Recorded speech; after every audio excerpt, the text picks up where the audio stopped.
Hello, crazy rock nerds. I've got my Canadian hat on today. And you know what that means? Northern Napping Part 3. So today I'm going to be napping a small piece of glass, eh? Check it out. Oh, it's in my other pocket. Little blue thing, see? Maybe I'll nap this one. I'm not sure yet. But anyways, you can see how I get flakes across. Something this wide and that thin. Now this is a trade secret. So don't you go telling anyone. Alright, so I got one comment asking for me to talk about something. And I want that to change in the future. So I've been requested to talk more about Princeton peanut butter. So I think I'll do that while pressure flaking this thing. Here we go. So I'll tell you my theory about Princeton peanut butter. Down at the bottom of the formation I've found little bits of charcoal. All in there, like burnt wood. And it's very white stone. So that leads me to believe that it initially was an ash flow. Up on top, however, it's layered. And the further up you get, the smoother the grain is.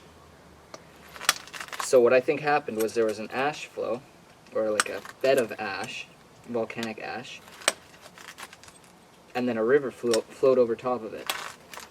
Now the river changed some of that ash into clay and silt, and then deposited it in very slick, nice, smooth layers on the top of the formation. And these slick layers are only found at the top of the formation. You don't see them halfway through or anything like that. Had the ash been buried underneath the ground for longer, I think it would have turned into a stone or fired. But at the moment it's almost like a pseudo rock, like kind of a halfway in between a clay and a rock. Another process in geology is when it's called contact metamorphism, and that's when lava bubbles up from deep inside the earth, forms a magma chamber underneath the ground, and all the rocks around it are altered. And they call it contact because it's the contact zone in between the magma and the rock around it. Properties of rocks that are contact metamorphosized, typically they change their color, they get more brittle, sometimes they get shinier. Natural heat treatment. So what I'm doing by putting it into the kiln is I'm simulating a lava flow that's really close to it, or a magma chamber that's really close to this rock. It's melting the quartz, it's oxidizing whatever impurities are inside it, changing the color. That's what I believe the story behind Princeton peanut butter is. As far as I know, I'm pretty much the only person that has ever heated a flint knapping stone to such extreme temperatures. And there's other stone that kind of reminds me of it. Really chalky Keokuk, however you pronounce that, I've only read it. Looks quite similar to it. Same with chalky Burlington. So wouldn't mind getting my hands on some of the stone that isn't really workable anyways. Alrighty, so the edge all the way around is now not flat. It's all workable now. So my next step is to abrade it and then try and flake both faces in one pass. We'll see if I can do that. I've done it before, but no guarantees.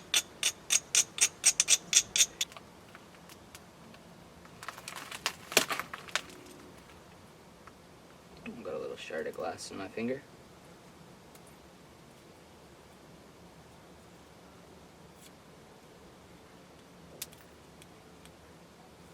It's important to drive these flakes pretty hard into there.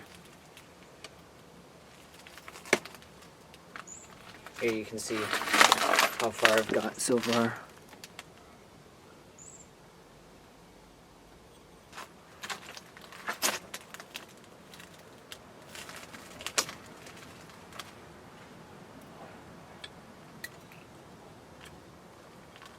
So yeah, my main priority for that last one was just to get this side flaked. There's a little piece that I didn't quite get right here, but I should be able to get that from right here after I flake the other side. See, the other side's still flat.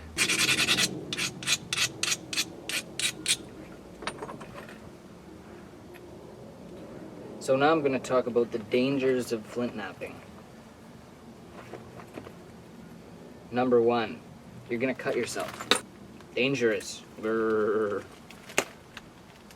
Number 2, now this is a serious one, and it's joked about in the knapping community, but it really shouldn't be.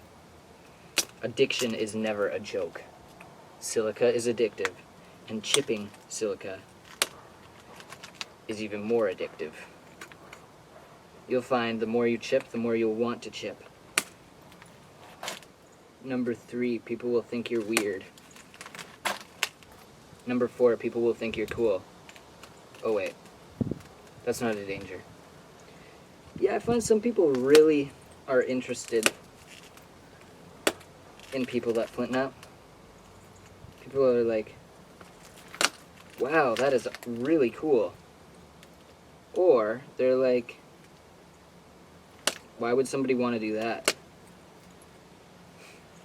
Well, why would somebody want to play piano? Same thing, just a hobby.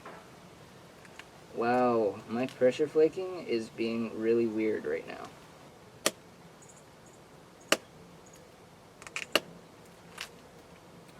Whew. This harsh Canadian fall, it's really cold. You totally need hats like this up here in Canada. It's the only way you can survive. Middle of October. Say goodbye to t-shirts.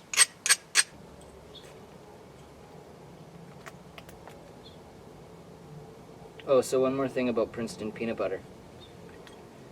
It seems to keep popping up.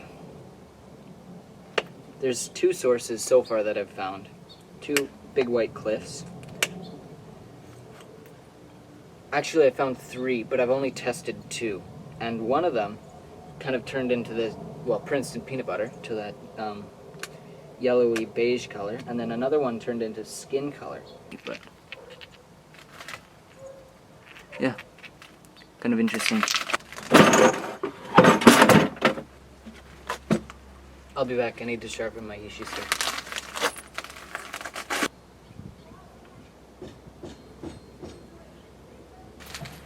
Back.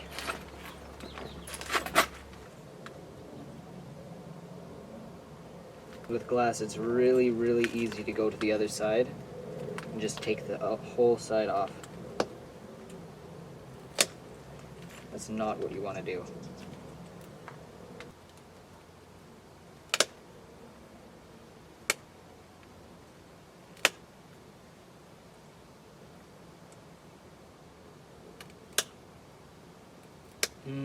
Sun comes out, beautiful. Aw, sun goes behind clouds. Perfect day for a 4-hour-long break. So I wrote a physics midterm today. I feel like I aced it. I studied and I thought it was going to be a lot harder, but it wasn't. But maybe it wasn't harder because I studied. You never know.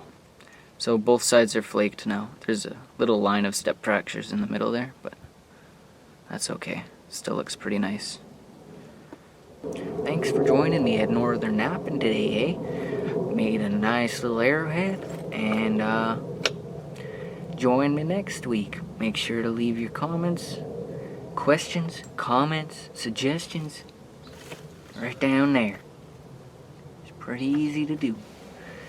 Now in the link in the description, I've got some interesting stuff going on Paleo Planet, and I got some stuff going on my blog. So I'm gonna link to that, and you can go check that out right down there in the doobly-doo.